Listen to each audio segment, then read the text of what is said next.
pero que realmente yo estoy viendo, Fausto, que la ONU pues no está teniendo el poder que se pretendía cuando se creó, y que pues Estados Unidos y la Unión Europea, cuando se unen, tienen un poder que al final está haciendo como una muralla a Rusia. Yo no sé cómo se puede analizar esto.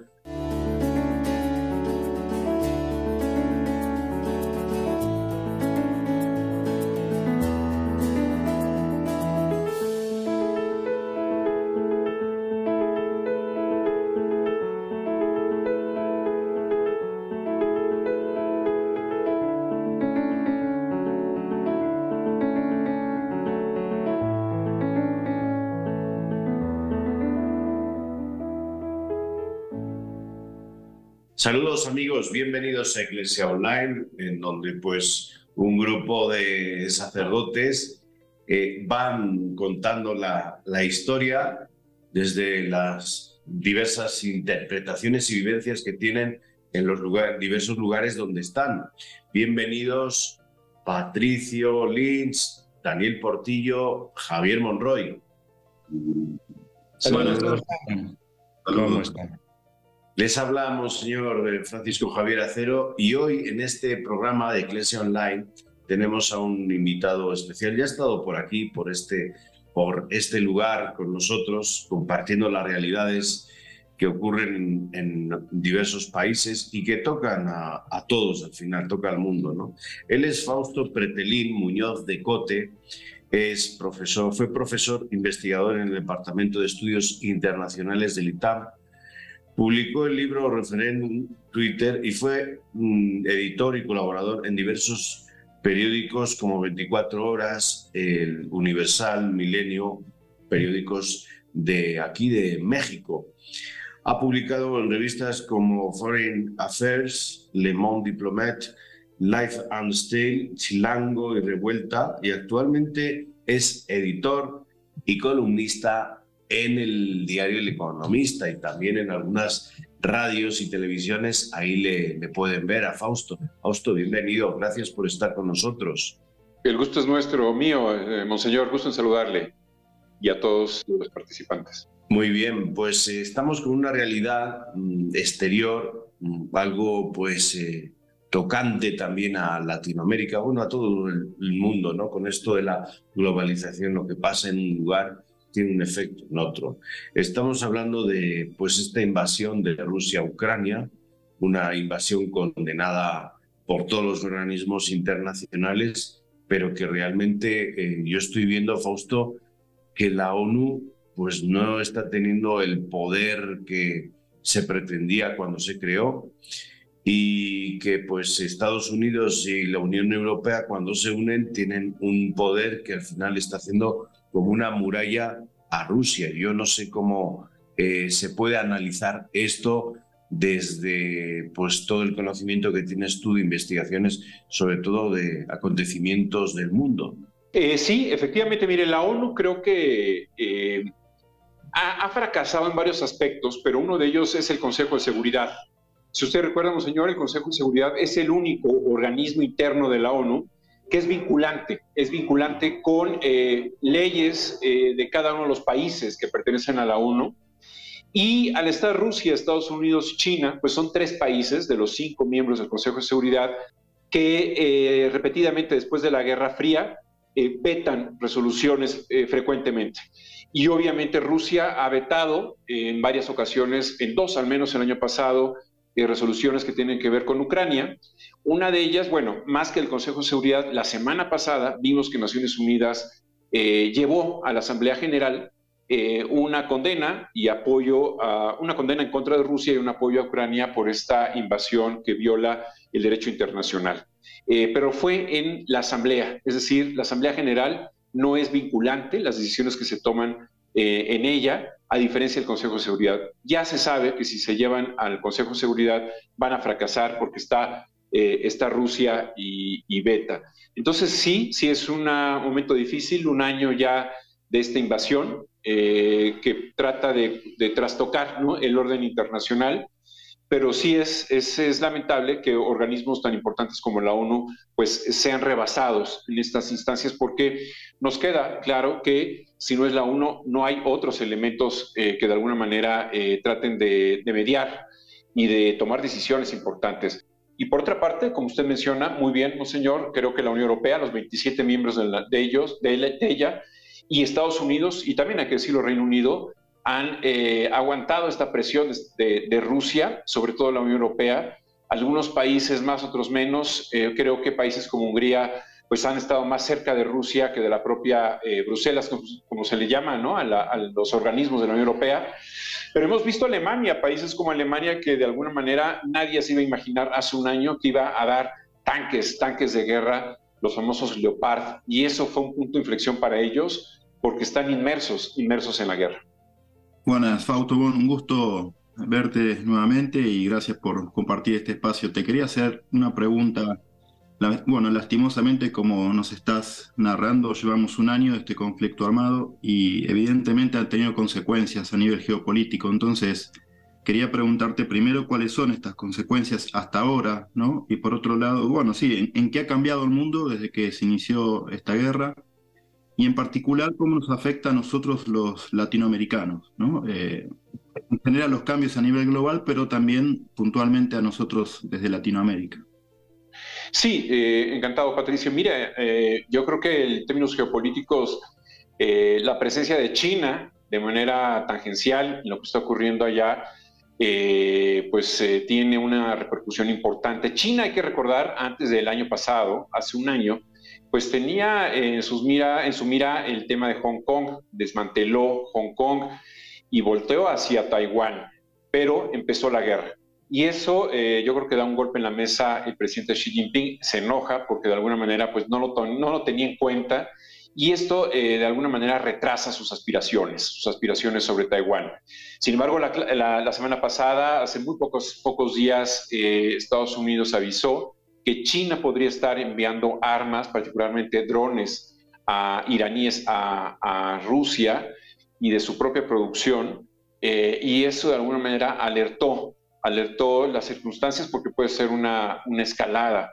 El presidente ruso dice, bueno, pues si la OTAN está presente, si los 27 miembros de la Unión Europea están aportando armas, ¿por qué no China podría también estar aportando armas? Esto ya es un escenario geopolítico de un cambio importante.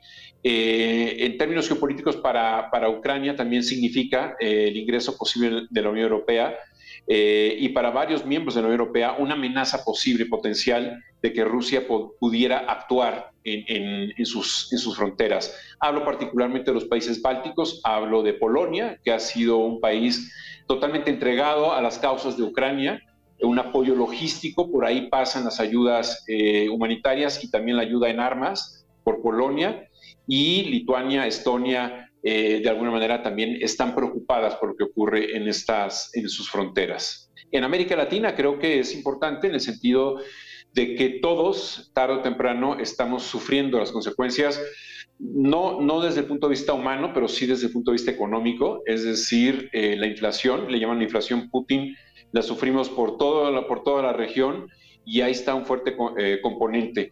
La parte geopolítica para América Latina, algunos países habla de la poca empatía que se siente hacia Ucrania, pocos compromisos. América Latina pasa momentos difíciles en donde no hay liderazgos. Hace 4 años, ilusamente algunos pensamos o pensaban que México iba a ser un jugador importante, pero sabemos que no lo ha sido. Por el contrario, ha sido un jugador que ha desaparecido en el tema geopolítico.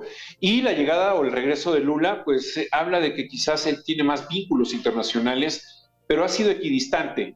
Si nosotros nos ponemos a escarbar hacia el pasado, es evidente que también hay varios corresponsables, ¿no? Es decir, países como Estados Unidos dejó huérfano, si se le permite la expresión, después de la Guerra Fría, a la Unión Soviética, sobre todo después de que desaparece, ¿no? La Unión Soviética se queda prácticamente pensando que siguen siendo líderes internacionales, pero en realidad ya no lo son. Y creo que ahí falló Estados Unidos. ¿Qué tal, Fausto? Bienvenido aquí al programa nuestro. Este programa es pues no sé cómo calificarlo, muy generalista en el sentido de las personas que nos escuchan, ¿no? Entonces, muchas personas escuchan de la guerra, pero no saben por qué, no se entiende por qué. Yo cuando hablo con más de una persona, lo único que hacen es responder lo que, según los medios que se escucha, les dicen en cuanto a calificación moral de pues, el presidente Putin, de lo malos que son los rusos que invaden Ucrania, o supongo que todos sabemos si estuviéramos en Rusia, pues sería todo lo contrario, ¿no? Entonces a mí me gustaría que pudieras explicar a nuestro auditorio por qué se dio esto hace un año. Es decir, ¿qué es lo que veía temblando Rusia que decide realizar esto? Y qué es lo que está en juego en realidad, ¿no? ¿Qué es lo que buscaban?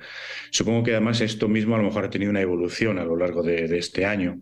Pero yo creo así de manera sencilla para que todo el mundo que nos está escuchando pueda entender, bueno, pues se dio esta situación porque Rusia veía peligrar tal tema. Ucrania va por otro lado, Europa va por otro lado, etcétera, ¿no? Así muy sencillito que se pueda entender por personas muy sencillas, ¿no? Sí, encantado de saludarle. Mire, yo creo que hay 2 o 3 elementos importantes. A ver, el primero es una retórica doméstica que utiliza el presidente Putin en el sentido de que Rusia y Bielorrusia fueron 2 países importantes dentro, o 2 regiones importantes dentro de la Unión Soviética, ¿no? Esto es voltear hacia atrás, hacia la historia. Creo que lo hace con una idea para tener una cohesión social interna controlada, es decir, con que el país lo apoye en su totalidad, o casi en su totalidad, como ha venido siendo. Otro es un elemento geopolítico, el segundo creo que es un poco lo que estaba comentando. La OTAN está a las puertas de su casa, es decir, la OTAN, para los que nos están escuchando viendo, pues se creó ex profeso para impedir el progreso, la expansión del comunismo en la Guerra Fría.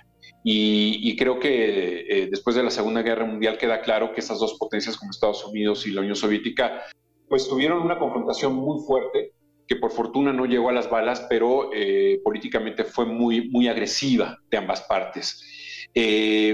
Y esto creo que enojó al presidente ruso, es decir, que Ucrania pudiera ingresar a la OTAN y a la Unión Europea.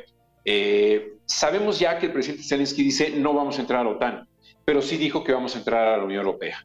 Vamos un momento a una pausa y enseguida regresamos. Estamos con Fausto Pretelín, él ya ha estado con nosotros, estamos hablando de esta situación entre Rusia y Ucrania, esta invasión de Rusia a un país como Ucrania. Enseguida volvemos, esto es Iglesia Online.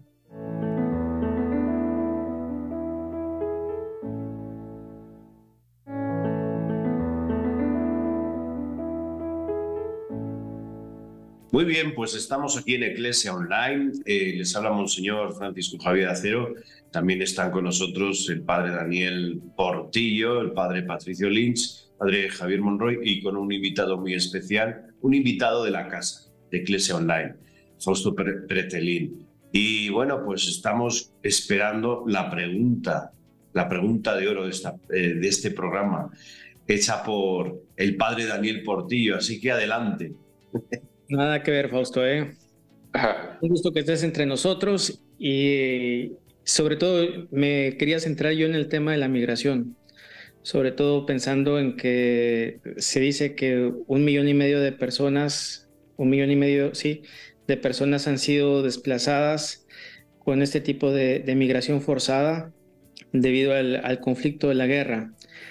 Esto también ha generado un acercamiento político o un distanciamiento político. Por ejemplo, entiendo que Polonia utilizó una política de puertas cerradas donde ya no está permitiendo el acceso a los migrantes de Ucrania ingresar para el país, mientras que otros están abriendo. Eso es lo que conocía al respecto. Pero, ¿qué opinión ¿cómo percibes tú el fenómeno migratorio de tantas personas, sobre todo por la población vulnerable, las mujeres, los niños, las personas enfermas, ancianos, que han tenido que emigrar o abandonar completamente todo desde sus hogares para desplazarse a otro tipo de ambientes o países donde puedan encontrar un refugio temporal, o algunos lo están viendo como permanente. ¿Qué opinión tendrías sobre el tema de la migración? Bueno, yo creo que la guerra genera miedo, genera incertidumbre y genera las ganas o la esperanza de sobrevivir, ¿no? Para mucha gente. Por eso se da el desplazamiento, por eso se da pues la salida, ¿no? Yo entiendo que mucha gente quiere vivir con tranquilidad y no quiere alarmarse después de que escucha precisamente las alarmas en las calles, ¿no? Que se escuchan frecuentemente allá en varias ciudades de Ucrania.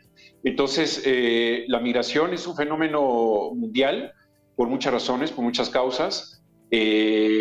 Los regímenes que no son democráticos generan más migración. Vemos en América Latina, Venezuela, Nicaragua, Cuba, que constantemente los flujos migratorios se incrementan. ¿Por qué? Porque no hay calidad de vida, no hay seguridad y sobre todo no hay esperanza de que pueda haber una evolución en la vida de las personas. Eso creo que me parece muy importante. Lo que está generando particularmente en Ucrania, lo vimos en Siria. La mitad de Siria o ha sido desplazada o ha salido del país. Un país de 22 millones, hablar de 11 millones de personas que ya no viven actualmente en lo que fueron sus casas hace 10 años, pues eso preocupa en demasía, porque muchos sí se adaptan, pero otros no. Hablabas de Polonia. Polonia ha recibido a 1.5 millones de ucranianos, los han asimilado al sistema de educación, al sistema de salud. Los mismos beneficios sociales que reciben los polacos los reciben los ucranios. Históricamente han sido dos países muy estrechos, muy unidos, ambos, y en ese sentido creo que la solidaridad y la empatía ha generado eso. No así con los sirios, demasiados sirios en Europa no fueron asimilados. Creo que Alemania fue uno de los países que más lo recibió en cantidad, pero creo que la migración, pues en el buen sentido de la palabra, como debe de ser tomado, creo que es una oportunidad para aprovechar, ¿no?, el valor agregado, las diferencias de las sociedades culturales cuando llegan a los países. Fausto, evidentemente debe haber muchos esfuerzos diplomáticos para poder llegar a acuerdos de paz, que por otro lado considero que son muy complejos, ¿no? Hay una cierta dificultad como para poder llegar a un acuerdo de paz. Pero con realismo también te quería preguntar, en ese sentido, ¿qué lugar ocupan o juegan las religiones? No me refiero simplemente a la Iglesia Católica, sino a las religiones en general. Y en particular, ¿qué es lo que puede proponer la diplomacia vaticana y también pensaba la Iglesia Ortodoxa rusa? ¿Qué rol juegan en este conflicto? Bueno, la Iglesia Ortodoxa rusa juega un papel a favor del presidente ruso, muy cercano a él. Y creo que por ahí no hay un papel de mediador. Creo que la Iglesia o las religiones, sean la que sea, siempre son áreas de oportunidad o entes, ¿no?, que de alguna manera todos volteamos a ver en algún momento dado, porque deben de jugar un rol, y muchas veces lo hacen, muy imparcial, un rol de conciliar, ¿no?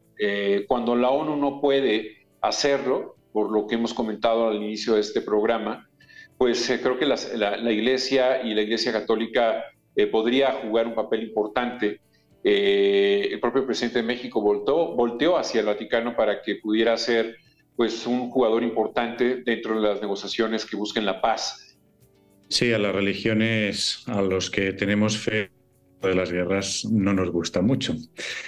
Y tenemos que ser muy realistas en saber que pues hay muchos temas en juego, ¿no? Y que para que una guerra pueda tener fin, los temas estos que nos comentabas de las razones geopolíticas, estructurales, la OTAN, todos estos temas, ¿no? Pero al final te voy a preguntar, al final la economía suele ser la que manda en gran medida, ¿no? Y Ucrania, si no me equivoco, es un granero, pues, a nivel mundial, ¿no?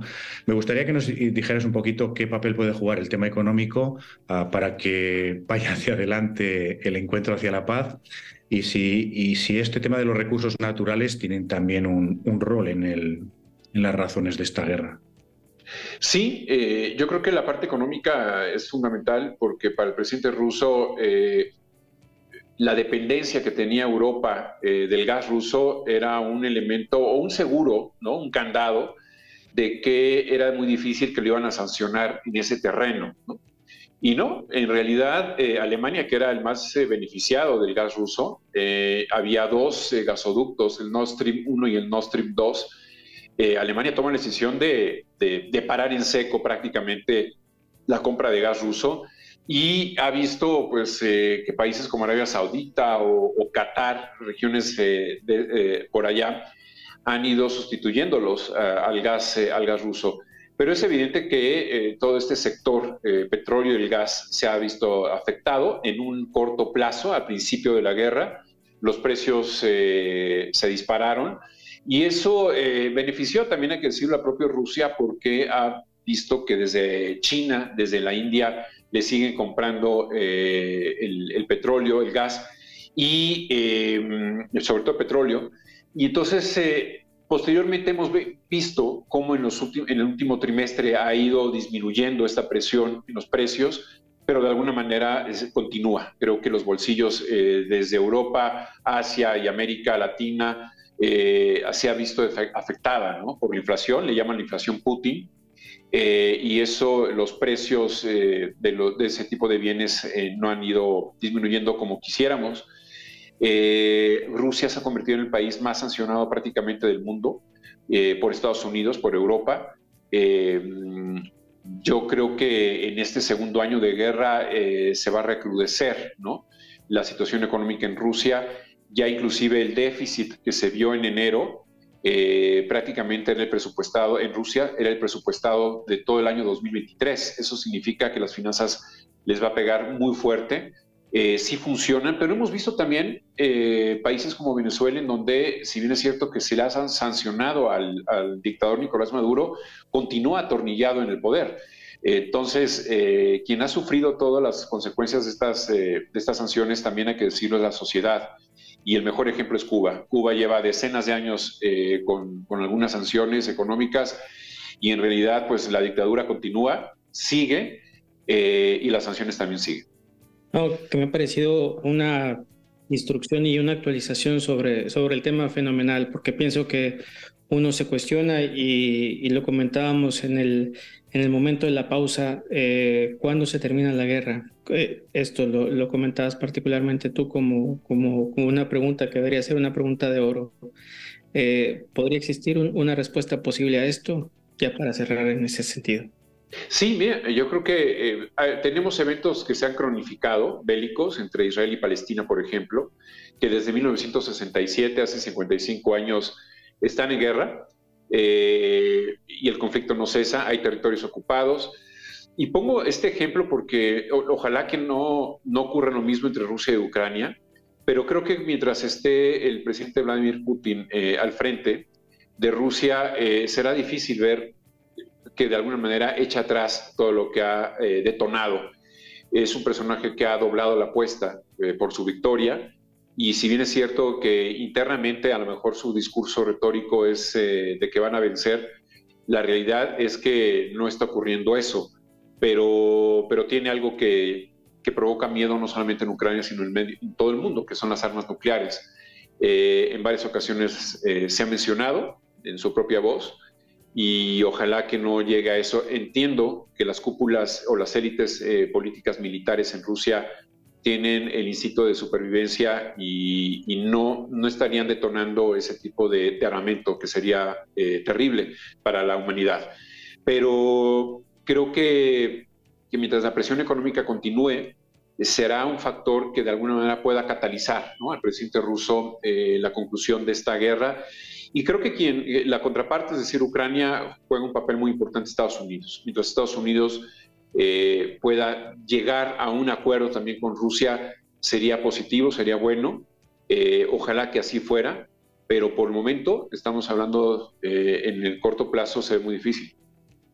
Muy bien, pues Fausto, gracias por tu tiempo, gracias por compartir tus conocimientos aquí en Eclesia Online, por explicarnos el por qué llevamos más de un año en guerra en Europa, También hay en otros países, pero principalmente en Europa, que es lo que pues más está centrando a los medios de comunicación y más nos preocupa, porque pues, Rusia no deja de ser un gran país con una idea también aún de imperio, de gran imperio, y una imagen que quiere dar al exterior de pues, un país fuerte. Muchísimas gracias por estar aquí con nosotros. Al contrario, monseñor, es un placer. Ha sido un placer platicar con ustedes. Aprendo mucho. Gracias. Pues gracias también, Daniel, Javier, Patricio. Muchas gracias, Fausto. Muchas gracias a todos. Gracias. Esto ha sido Iglesia Online. Nos vemos en el próximo programa. Hasta la próxima.